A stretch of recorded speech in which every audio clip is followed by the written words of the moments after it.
بسم الله الرحمن الرحيم.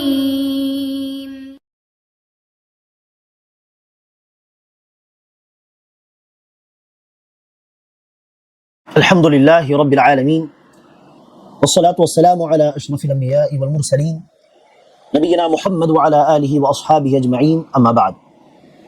கண்ணியமிக்க சகோதர சகோதரிகளே, இந்த பதிவில் நாம் இன்ஷா அல்லாஹ் மிக சிறந்த திக்ராகிய அல்லாஹ்வை நினைவு கூறுவதற்கு மிக சிறந்த வார்த்தைகளாகிய லா இலாஹ இல்லல்லாஹ் இதை குறித்து நாம் இன்ஷா அல்லாஹ் சில விஷயங்களை பார்க்கலாம். அன்பானவர்களே, லா இலாஹ இல்லல்லாஹ் உடைய பொருள் என்ன?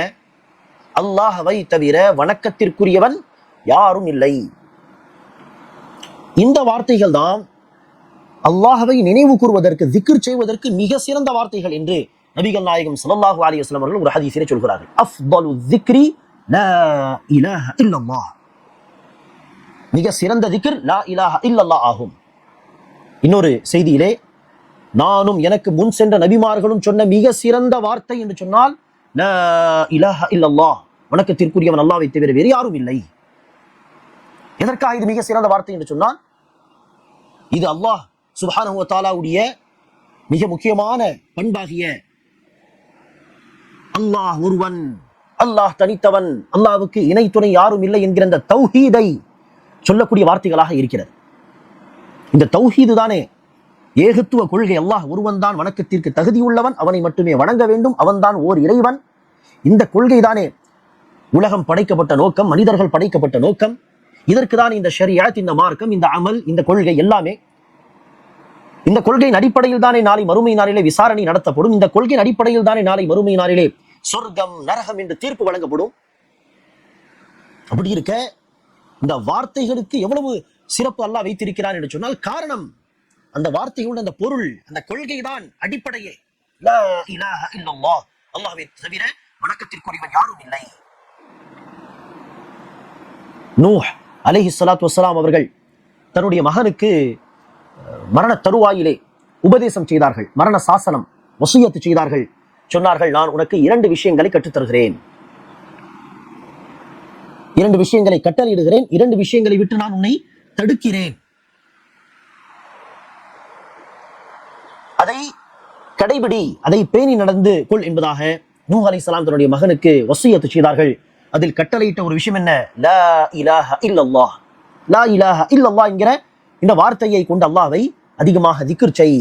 திக்ர் செய்வது மாத்திரம் நோக்கமல்ல, அந்த வார்த்தையை, அந்த கலிமாவுடைய பொருளை உணர்ந்து தன்னுடைய கொள்கையாலும் செயலாலும் சொல்லாலும் தௌஹீதை வாழ்க்கை நிலைநாட்டுவது, அந்த தௌஹீதுக்கு நேர்மாறான ஷிர்க்கு, இணை வைப்பை விட்டு தூரமாக இருப்பது, அதோடு சேர்த்து இந்த வார்த்தைகளை சொன்னால் அல்லாஹ் மகத்தான கூலி நமக்கு தருவான். நூஹ் அலைஹிஸ்ஸலாம் தன்னுடைய மகனுக்கு செய்த உபதேசம் லா இலாஹ இல்லல்லாஹ் என்கிற இந்த கலிமா. 2வது உபதேசம் அலைஹா சுப்ஹானல்லாஹி வ பிஹம்தி என்கிற வார்த்தைகள். தடுத்த விஷயங்கள் ஷிர்க் செய்யக்கூடாது மற்றும் தற்பெருமை, அகம்பாவம் கொள்ளக்கூடாது என்பதாக. அன்பார்ந்தவர்களே, இந்த கலிமா உடைய சிறப்பை பாருங்கள். நாளை மறுமை நாளிலே ஒரு அடியார் வருவார், நிறைய பாவங்களை செய்திருப்பார் தன்னுடைய வாழ்க்கை, நிறைய பாவங்கள். எந்த அளவிற்கு சொன்னால், அந்த பாவங்கள் 99 ஏடுகளிலே எழுதப்பட்டிருக்கும். 99 ஏடுகள் பாவங்கள் தான்.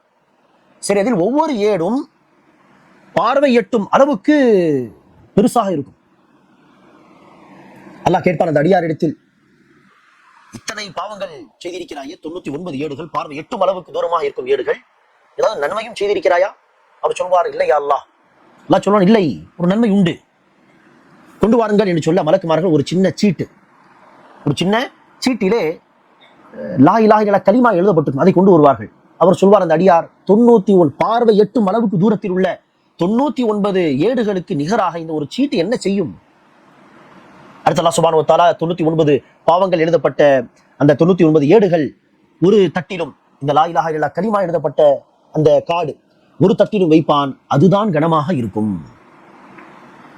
அடுத்து அல்லாஹ் சுப்ஹானஹு வ தஆலா அந்த அடியாரை சொர்க்கத்துக்கு அனுப்பான். இது அநேகமாக அவர் செய்த அந்த பாவங்களுக்கு கொடுக்க வேண்டிய தண்டனையை கொடுத்து சொர்க்கத்துக்கு அனுப்புவதற்கு முன்பாக நடக்கக்கூடிய விஷயமாக கூட இது இருக்கும்.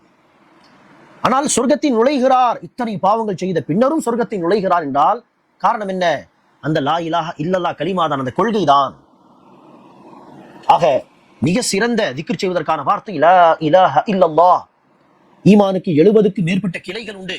அதில் மிக உயர்ந்த கிளைதான் கௌலு லா இலாஹ இல்லல்லாஹ் என்ற நபிகள் நாயகம் ஸல்லல்லாஹு அலைஹி வஸல்லம் சொன்னார்கள். இன்னும் பல சிறப்புகள் உண்டு இந்த கலிமாவுக்கு. கலிமா தய்யிபா, கலிமத்து தௌஹீத், அல் உர்வத்துல் உஸ்கா, மிஃப்தாஹு தாரி ஸஆதா, மிஃப்தாஹுல் ஜன்னா என்று பல பெயர்கள் உண்டு இந்த கலிமாவுக்கு. இந்த கலிமா வெறுமனே சடங்காக சொல்லக்கூடிய கலிமா அல்ல.